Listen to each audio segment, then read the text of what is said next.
আসসালামু আলাইকুম। আসসালাম, কেমন আছেন ভাই? আছি আলহামদুলিল্লাহ, আপনি ভালো আছেন? আলহামদুলিল্লাহ ভাই। জি, আপনার পরিচয়টা একটু কাইন্ডলি যদি বলেন। আমি আমার বাসার সামনেই বসে আছি। নর্থ সিটি খাসমহলে আমার বাসা, আপনারা যারা জানেন। আর সবচেয়ে বড় পরিচয়, আমি শরীফ মাওলানা আব্দুল হাদি, যারা সবাই হাদি হুজুর বলে চিনে, আমি তার ছোট ছেলে।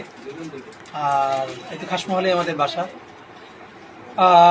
নর্থ সিটি মাদ্রাসায় ক্লাস 1-2 পড়ার পর এরপরে নিসারাবাদ পড়ছি একদম ইন্টার পর্যন্ত বা আলিম পর্যন্ত, তারপর তো ঢাকা বিশ্ববিদ্যালয়ে চলে গেছে। ঢাকা বিশ্ববিদ্যালয়ে পড়াশোনা শেষ করে এখন কি করছেন আপনি? আমি ঢাকার বনানীতে একটা বেসরকারি বিশ্ববিদ্যালয়ে শিক্ষকতা করি। শিক্ষকতা করেন, জি। পাশাপাশি তো আমরা জানি যে আপনি ইনকিলাব মঞ্চের মুখপাত্র এবং আপনি ঢাকা ৮ আসন থেকে যে সামনে আগামী জাতীয় সংসদ নির্বাচনে প্রার্থী, এই ব্যাপারে আপনার একটু যদি মন্তব্য বলেন।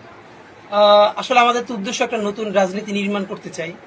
তো নতুন রাজনীতি নির্মাণ অর্থে যে তরুণদেরকে এম্পাওয়ার্ড করা, এবং সেই ক্ষেত্রে আমরা যত বকাঝকা করি, গালিগালাজ করি, দেশ তো মূলত বদলায় রাজনীতিবিদদের হাত ধরে, কারণ তারাই পলিসি মেকার।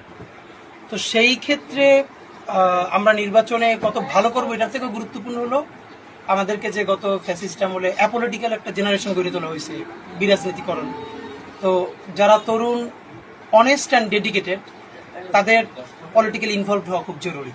এবং এই ট্র্যাডিশনাল সিস্টেমের বাইরে গিয়া, চাঁদাবাজির বাইরে গিয়া, টাকা পয়সার এই সিস্টেমের বাইরে গিয়া, তো আমরা মূলত এই সবাইকে উদ্বুদ্ধ করতে গিয়েই নিজেরাও, মানে এই ইলেকশনটা আমাদের কাছে খুবই ছোট পার্ট। আমরা একটা বড় কালচারাল রেভলিউশন করতে চাই মানুষের মনস্তত্ত্বে। আর সেইটার একটা অংশ যে পয়সাপাতি ছাড়া একদম ক্রাউড ফান্ডিং এ মানুষের পয়সায় মানুষের জন্য ইলেকশন করা যায়, এরকম একটা মডেল আমরা দাঁড় করতে চাই। হয়তো আমরা মরে যাওয়ার পর ওইটা স্পার্ক করতে পারে, কিন্তু ওইটাকে সামনে রেখে আমাদের ইলেকশনে পার্টিসিপেট করা।